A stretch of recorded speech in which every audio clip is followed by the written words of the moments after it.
Good morning friends. आज हम class 7 chapter number 5 lines and angle का एक्सरसाइज 5.1 का थर्ड क्वेश्चन करेंगे। थर्ड क्वेश्चन में क्या पूछा है, identify which of the following pair of angle are complementary and which are supplementary.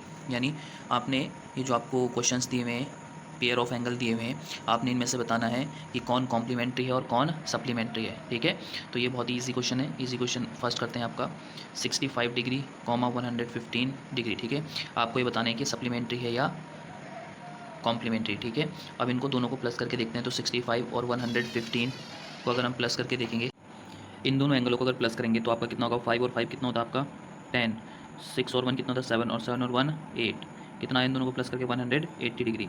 अब इनका सम 180 डिग्री आ गया, तो आप सीधे लिख सकते हो कि ये क्या है आपका सप्लीमेंट्री एंगल्स। ठीक है, थ्योरी बना के भी लिख सकते हो आप। थ्योरी बना के लिखने का मतलब आप लिखोगे यहाँ पर ऐसे साइन बनाना, since the sum of these two angle is equal to 180 degree so these angles are supplementary angles. ठीक है, आप ऐसे भी लिख सकते हो और सिंपली आप ऐसा भी नोट डाउन कर सकते हो। सेकंड क्वेश्चन आपका क्या है, सेकंड क्वेश्चन आपका 63 डिग्री और 27 डिग्री। तो आपने क्या करना, आपको बताना है कि ये कॉम्प्लीमेंट्री है या सप्लीमेंट्री। तो कॉम्प्लीमेंट्री और सप्लीमेंट्री पता करने के लिए सिंपल क्या करना होगा, इनको प्लस करना होगा। ठीक है, इनका प्लस करेंगे तो 7 और 3 कितना होता है आपका 10, 6 और 2 कितना होता है 8 और 1 9, 90 डिग्री आ गया। और जब दो एंगल्स का सम 90 डिग्री आता है तो उनको क्या बोला जाता है, कॉम्प्लीमेंट्री एंगल। ठीक है, सिंपली आपने सारे क्वेश्चन करने हैं। इन सभी क्वेश्चनों में केवल और केवल आपको प्लस करके देखना है। 180 आएगा तो आप सप्लीमेंट्री एंगल लिखोगे, और अगर 90 आएगा तो आप कॉम्प्लीमेंट्री एंगल लिखोगे। एक क्वेश्चन और करके दिखा देता हूँ, बाकी आप खुद कर सकते हैं। ठीक है, 112 डिग्री और ये हो गया 68 डिग्री। ठीक है, बताना है कि कॉम्प्लीमेंट्री है सप्लीमेंट्री है। तो सबसे पहले क्या करना होता है, इनको प्लस कर लो। प्लस करके देख लेते हैं, तो 8 और 2 कितना होता है 10, 6 और 1 7 और 1 कैरी जुड़ा तो कितना हो गया 8, ये आ गया 180 डिग्री।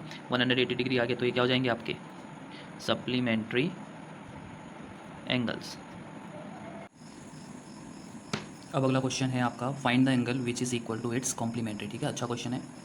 इसमें क्या पूछ रहा है कि आपको एक ऐसा एंगल फाइंड करना है जो कि अपने कॉम्प्लीमेंट्री के बराबर हो। ठीक है, इसका मतलब कहना क्या चाह रहा है, आपको पहले ही समझना आपने, आपको ऐसे दो एंगल्स फाइंड करने के लिए बोल रहा है जिनका सम आपका कितना आना चाहिए 90। ठीक है, दूसरा एक और कंडीशन बोली है इसने, इसमें वो कंडीशन है कि पहला और दूसरा ये जो दो एंगल है, इन दोनों का सम आपको, इन दोनों का मेजर आपको क्या होना चाहिए, एक ही जैसा होना चाहिए। फॉर एग्जांपल देखो, मैं आपको बताता हूँ, कंफ्यूज नहीं होना है। मान लो कि आपको 40 प्लस 50, 40 प्लस 50 आपका कितना होता है 90 डिग्री। इसका मतलब क्या है, 40 और 50 आपस में क्या है आपके कॉम्प्लीमेंट्री हैं एक दूसरे के, यानी कॉम्प्लीमेंट एंगल एक दूसरे के। लेकिन इसमें कंडीशन क्या है, ये फर्स्ट एंगल और सेकंड एंगल दोनों एक दूसरे के बराबर नहीं है। और इसमें यही पूछ रहा है, इसमें बोल रहा है कि ऐसे कौन से दो एंगल हैं जिनका सम 90 डिग्री भी आए और दोनों एक दूसरे के बराबर भी हों। ठीक है, दोनों के दोनों एक दूसरे के बराबर भी हों। अब हमें पता नहीं है, तो मैंने मान लिया कि फर्स्ट एंगल क्या है आपका x। अब ये x हो तो दूसरा भी क्या होना चाहिए x, क्योंकि ये दोनों के दोनों बराबर होने चाहिए, पूछा हुआ है। यहाँ पर कहा हुआ है, कंडीशन दी हुई है, तो मैंने फाइंड कर मान लिया, लेट कर लिया, let first angle will be equal to आपका x। तो सेकंड एंगल क्या होगा, ऑब्वियसली वो भी क्या होगा x, तभी तो बराबर होंगे। अब आपको पता है, एक प्रॉपर्टी पढ़ी है आपने, sum of two complementary, sum of two complementary angle will be equal to आपका कितना होता है 90 डिग्री। अब ये दो एंगल हैं कौन कौन से, पहला एंगल x और दूसरा भी क्या है आपका x, और इन दोनों का सम में से कितना होना चाहिए 90। भाई कॉम्प्लीमेंट्री है तो जाहिर सी बात है कि 90 होगा इनका सम। x और x जब आपस में मिलें तो कितना हो जाएगा आपका 2x इक्वल टू कितना हो जाएगा आपका 90। अब देखो वैल्यू किसकी चाहिए आपको, x की, तो x कैसे रहना चाहिए अकेला। अब अकेला रहना चाहिए तो बस 2 को कहाँ ले जाएं। अब देखो 2 और x के बीच में कोई साइन नहीं है, तो क्या साइन होता है आपका मल्टीप्लाई का साइन होता है। और मल्टीप्लाई वाला नंबर इक्वल टू की दूसरी साइड जाने पर हमेशा कहाँ जाता है, डिवाइड में। याद ध्यान रखना, मल्टीप्लाई वाले नंबर को अगर लेफ्ट हैंड साइड से राइट हैंड साइड ले जाएंगे तो मल्टीप्लाई वाला नंबर कहाँ जाता है, डिवाइड में।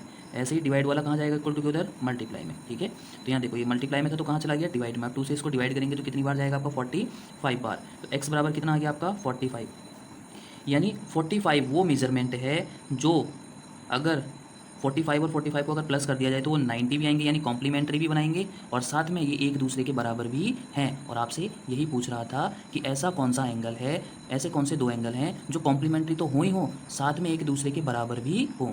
एग्जाम्पल के लिए मैंने यहाँ बताया था 40 और 50 भी आपस में कॉम्प्लीमेंट्री हैं, इनका सम भी 90 डिग्री बनता है, लेकिन ये एक दूसरे के बराबर नहीं है। और हमको ऐसे एंगल फाइंड करने थे कि जो एक दूसरे के बराबर भी हों और उनका सम 90 भी आ जाए। ठीक है, क्लियर हुआ क्वेश्चन में। अब देखो अगला क्वेश्चन आता है, अगले वाले क्वेश्चन को देखो। अगला वाला क्वेश्चन डिक टू उसी की तरह, इसमें क्या बोला है, find the angle which is equal to its supplementary. ठीक है, अब वही वाली बात, इसमें क्या कह रहा है, सप्लीमेंट्री एंगल की बात चलिए, तो आपको पता है कि सप्लीमेंट्री एंगल हमेशा कितने एंगलों के बीच में बनता है, दो।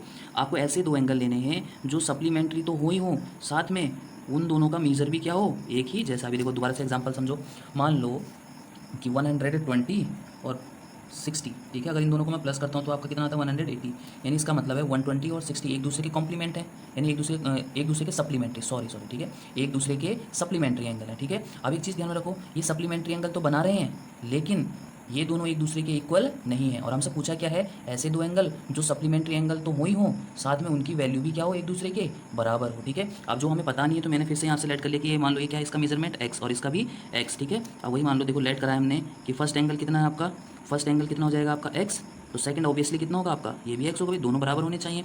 अब आपने एक फॉर्मूला पढ़ा हुआ है, sum of two supplementary angle equal to कितना होता है आपका 180 डिग्री। अब देखो वो टू एंगल कौन कौन से माने हैं, एक एक्स और दूसरा भी एक्स है, इन दोनों का सम कितना होना चाहिए आपका 180 डिग्री। अब यहाँ देखो एक्स और एक्स को प्लस करेंगे तो कितना बन जाएगा आपका 2x, 2x बराबर कितना हो जाएगा 180 डिग्री। अब देखो आपको वैल्यू किसकी चाहिए, एक्स की, तो एक्स कैसे रहना चाहिए अकेला। अब देखो एक्स और 2 के बीच में कोई साइन नहीं है, तो मैंने भी क्या बताया था, किसका साइन मानते हैं, मल्टीप्लाई का, और मल्टीप्लाई वाला नंबर कहाँ जाता है, डिवाइड में।